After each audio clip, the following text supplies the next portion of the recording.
Hi everyone, welcome to ക്യാൻഡൻ talks. നമ്മുടെ ബ്രെത്തിനെ കുറിച്ച് വളരെ കുറച്ച് കാര്യങ്ങളെ നമുക്കറിയുള്ളൂ. എന്നാൽ ഈ ലോകത്തിലേക്ക് നമ്മൾ കടന്നു വന്നത് ഒരു ഡീപ്പ് ബ്രെത്ത് എടുത്തിട്ടാണ്. അത് കഴിഞ്ഞിട്ട് വലിയ ഒരു കരച്ചിലോടുകൂടിയാണ് നമ്മൾ പുറത്തേക്ക് വന്നത്. അതുപോലെ തന്നെ നമ്മൾ ഈ ലോകം വിട്ടു പോകുമ്പോൾ V breath out and make others cry. മറ്റുള്ളവരെ കരയിച്ചിട്ടാണ് നമ്മൾ പോകുന്നത്. ഈ ബ്രീത്ത് ഇന്നിൻ്റെയും ബ്രീത്ത് ഔട്ടിൻ്റെയും ഇടയിലുള്ള കുറേ വർഷം നമ്മൾ ജീവിച്ചിട്ടുണ്ട്. പക്ഷെ നമ്മുടെ ബ്രെത്തിനെ കുറിച്ച് എത്രമാത്രം നമ്മൾ മനസ്സിലാക്കിയിട്ടുണ്ട്? നമ്മുടെ മനസ്സിൻ്റെ താളത്തിനൊത്ത് തന്നെയാണ് നമ്മുടെ ബ്രെത്തിൻ്റെയും അല്ലെങ്കിൽ ശ്വാസത്തിൻ്റെയൊക്കെ താളം ഉണ്ടാവുന്നത്. ആ ശ്വാസത്തിൻ്റെ താളം അനുസരിച്ച് നമുക്ക് പലതരത്തിലുള്ള ഇമോഷൻസ് ഉണ്ടാവുന്നുണ്ട്. ഇതൊക്കെ എന്തെങ്കിലും നമ്മൾ ശ്രദ്ധിച്ചിട്ടുണ്ടോ? ഏതെങ്കിലും സ്കൂളിലോ അല്ലെങ്കിൽ വീടുകളിലോ നമ്മൾ ഡിപ്രസ്ഡ് ആയിട്ടിരിക്കുമ്പോൾ, അപ്സെറ്റ് ആയിട്ടിരിക്കുമ്പോൾ, അല്ലെങ്കിൽ ദേഷ്യം ഉണ്ടാവുമ്പോൾ എങ്ങനെ നമ്മൾക്ക് അത് ഓവർകം ചെയ്യാം എന്നുള്ളത് ഒരു തരത്തിലുള്ള ലെസൺസും നമ്മൾ പഠിച്ചിട്ടില്ല, അല്ലെങ്കിൽ ആരും പഠിപ്പിച്ചിട്ടുമില്ല.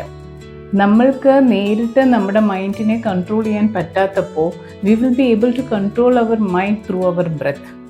വല്ലാതെ ദേഷ്യം ആരോടെങ്കിലും തോന്നുമ്പോൾ നമ്മൾ അല്ലെങ്കിൽ വല്ലാതെ നെർവസ്നെസ് അല്ലെങ്കിൽ പേടിയോ ടെൻഷനോ ഒക്കെ തോന്നുന്ന സമയത്ത് ഒരു ഡീപ്പ് ബ്രെത്ത്, ഒരു 3-4 ഡീപ്പ് ബ്രെത്ത്സ് എടുത്ത് കഴിഞ്ഞാൽ നമ്മൾ കാം ഡൗൺ ആവും, നമ്മൾ റിലാക്സ് ആവും എന്ന് പറഞ്ഞു കേട്ടിട്ടുണ്ട്.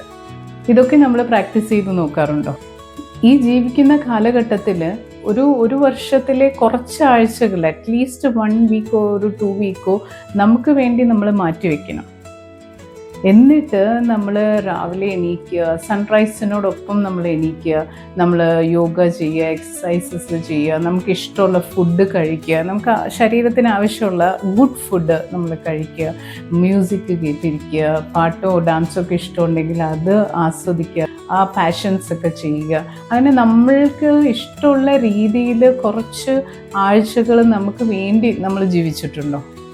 നമ്മളെ മനസ്സിലാക്കുന്നതിന് വേണ്ടി, നമ്മളെ അറിയുന്നതിന് വേണ്ടി, നമ്മുടെ ബോഡിയും നമ്മുടെ മൈൻഡ്, നമ്മുടെ ഇൻ്റലക്റ്റ്, നമ്മുടെ ബ്രെത്ത്, നമ്മുടെ സെൽഫ്, നമ്മുടെ ഈഗോ, ഇതിനെക്കുറിച്ചൊക്കെ നമ്മളെക്കുറിച്ച് അറിയുന്നതിന് വേണ്ടിയിട്ട് കുറച്ച് ദിവസങ്ങൾ നമുക്കായി സ്പെൻഡ് ചെയ്തിട്ടുണ്ടോ?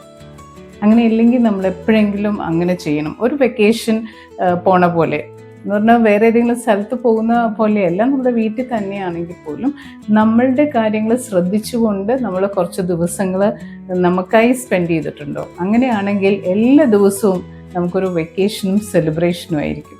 നമ്മളെ ഹാപ്പി ആക്കാനും കുറച്ച് ദിവസങ്ങൾ നമുക്കങ്ങ് മാറ്റി വയ്ക്കാന്നേ. So see you tomorrow. നാളെ കാണാം.